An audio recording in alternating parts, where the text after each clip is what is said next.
Koki is totes adorbs. Look at her, she is such a baby. All right, so big chapter this week, everyone. Ju, aka dominant teacher, aka queen sensei, aka my wife, aka I'm totally not down badly for her, aka shut up, is properly introduced, and she is rather interesting with one of the more unique moral codes in all of Dandadan. So let's go ahead and jump on in. But wait, the last video got 1,243 likes. What? That's crazy. Thank you all so much. So I'm gonna be honest, with all of the negativity lately, I'm kind of having my doubts, and I think that may have been a fluke. So if we can get this video to 1,243 likes again, I will release my Turbo Granny arc video early this week on Friday. Also consider buying some gamer subs with my 10% off discount code. It gives me some kickback and allows me to grow the channel further. Okay, so I'm so hyped to talk about this chapter. Maybe it's the coffee, maybe it's the gamer subs, maybe it's the total queen of Dandadan Ju, and she's properly given a real character introduction since like, what, chapter 25? I mean, think about that. It's been over about 150 chapters since we last saw her. Just that alone deserves a ton of props from Tatsu. Dude is a legend. And everyone is just as shocked as we are, except Sakata. He's dead, but immediately seeing an opportunity before her, Koki jumps at blaming the others for attacking her seemingly out of the blue for no reason. And bro, this was like flashbacks, man. I'm sure you guys have experienced people like this in real life, and they are absolutely annoying. It's also rather unfair. And at the start, it seems like Ju is on the side of Koki. Speaking of, I don't know why, but I really like the look of Koki beaten up. Maybe, I don't know. Maybe it's because it's Tatsu's insane attention to detail, but I think Koki may be one of my just more favorite character designs for the kids so far. She's really cool. But I also gotta bring up that throughout this chapter, everyone's reactions are absolutely priceless. Momo's reaction to her accusing them is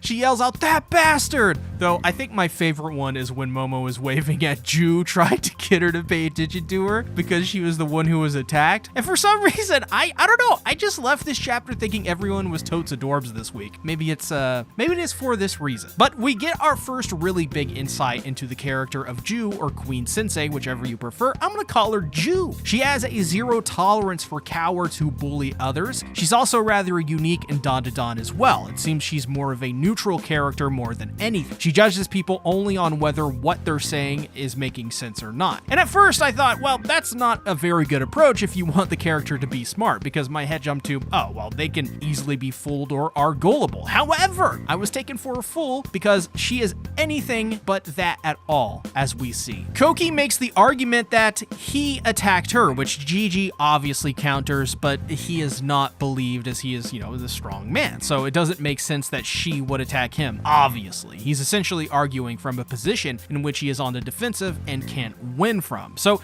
he basically has to be more proactive in his approach and straightforward, which is what Momo tells Gigi to do. She reminds him to be confident because he knows that he is a good person and wouldn't hurt a fly. So basically, don't fake it. Be direct and communicate clearly. I think that's a really good life lesson in general to take from this chapter too. Those who master the art of communication can effectively be more confident in themselves. Why? Because they can communicate that. That's why. So I gotta say, Vam Vam in the background with her kaiju trying to clear things up was also totes adorbs, but I love how wait, guys, that moment where Ju calls the get up a joke, that was so funny because it was just so absurd if you think about it. Like, ooh, anime girl in a kaiju suit? Yeah, I can totally see her perspective. But the whole situation, now that I think about it, was even just odd. But they've run into a problem. It seems that Ju cannot see Momo, which is important because she would be able to clear things up. So they basically have to rely on Gigi to properly communicate at this moment. Though I do gotta admit, I loved it when Momo in her frustration said that she wished Iroh were there because she'd tell it like it is. And honestly, cursed phrase in 2024, wish I'd never hear it again, but this shines a spotlight on two things. One, Momo has a deep appreciation for Iroh's character, which, yeah, she keeps hitting on her husbando Okarun, and she wants to hella turbo murder that bitch, but at the same time, that doesn't cloud her judgment of Iroh's true character and the things that she values. She appreciates appreciates her for being authentic, and it is that authenticity which drives her up a wall, but it is also why they value each other and why she keeps her around. And 2, it also shows that Ira has a unique spot in the group. She's not just a side character, and we know this, but this reaffirms that every character in this group has something to bring to the table. There is a purpose to them, and they're just all well thought out. So in this, honestly, I gotta say, really great moment. Gigi clearly communicates that someone precious to him was hurt, and that he is not lying and will not forgive the transgressors. So he wants to ask Koki a question. Why would she do such a thing? And bro, this moment was so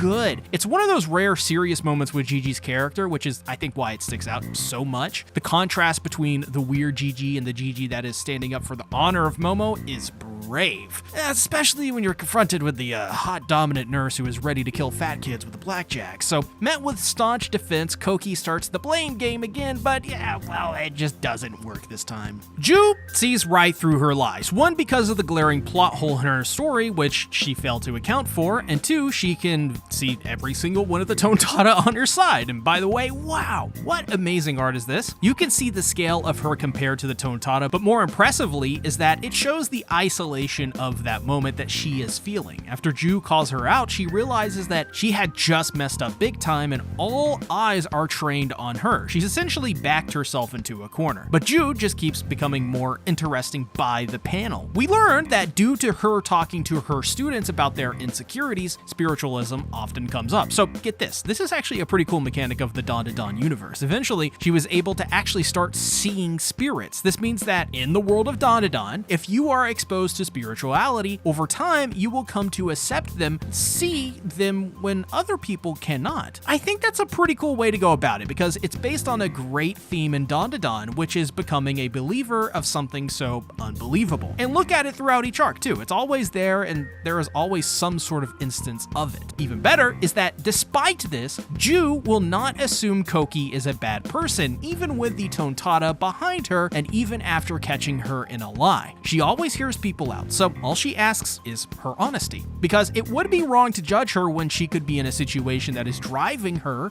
to act irrationally. This is another great life lesson in this chapter too, and I think a lesson in how we can all treat people in our daily lives. It's probably not a good thing to assume the worst of people when there is more commonality between everyone than there is not, even the people that you think are horrible or amazing or whatever. So if you find yourself in a similar situation in which you have a reason to act this way and you are judged harshly by people, you'd probably say, hey, wait a minute, I'm the victim here. You don't understand my situation, which is honestly what Koki did by putting the blame elsewhere. She is being blackmailed. She is backed into a corner and must attack pretty much, when in reality, she should be asking for help because when you're backed into a corner, everyone starts to look like an enemy. And to be fair, as I pointed out, that may be the case for some. After all, Koki is in the corner for a reason, but it would be foolish to assume everyone is the same as those offenders. Ju understands this, as this is her moral compass, the neutral arbiter, the independent thinking judge, which, fun fact, is also why Ju is now my wife and I call dibs. Suck it, you slide-canceling buffoons! I win! I called it first, fight me! So she relents and gives in to accepting help and communicating it, effectively too. Crying, she proclaims it was she who attacked Momo Ayase, which gives us another great moment where Momo, seeing this, realizes that she's not a monster and is basically like, hey, water under the bridge, right? This sucks. Let's hear you out, you poor thing. Ju, on the other hand,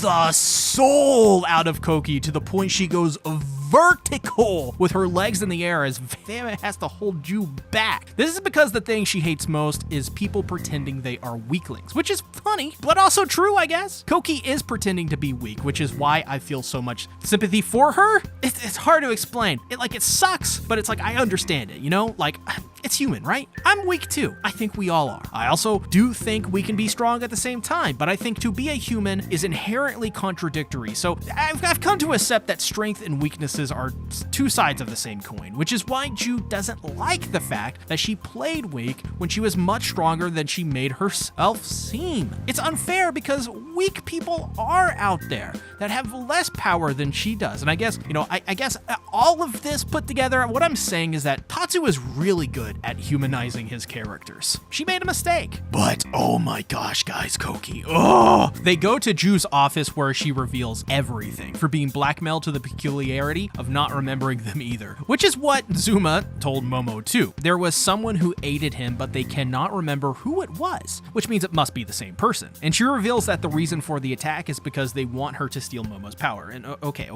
So this means my hunch that it wasn't Saint Germain likely is false. I mean, it could still not be him, but it's looking more and more likely that Count Saint Germain is behind this after all, especially with the similar blade, the fact we have the Zuma connection now, and the fact nobody can remember him. I'm like 90% confident it's Count Saint Germain at this point. However, that's still, I don't know. I just feel like there is something more complicated going on. The fact that there are so many protagonists in this arc alone is already odd. I feel like there are bigger moving pieces behind the scenes somewhere, especially with Turbo Granny being gone too. I don't know, just something seems too calm, too good to be true if anything, but we'll have to see. Also, Koki, totes adorbs. I absolutely hope we see her face from here on out because I think with her Depresso mode, she looks great there too. Seeing her face though really does add a lot to her character. I feel like a lot of her character thus far though has been shown in her expressions through the body language and obviously her eyes and her posture and stuff. So I think it would be really cool if Tatsu continues to lean into that and she is a character that says everything in her body language first before her words. That would be really cool. Either way, do you think Count Saint Germain is really the villain in this arc? Also, what do you guys think about Koki and Ju after this chapter? Remember, I challenge you guys to get this video to 1,243 likes to prove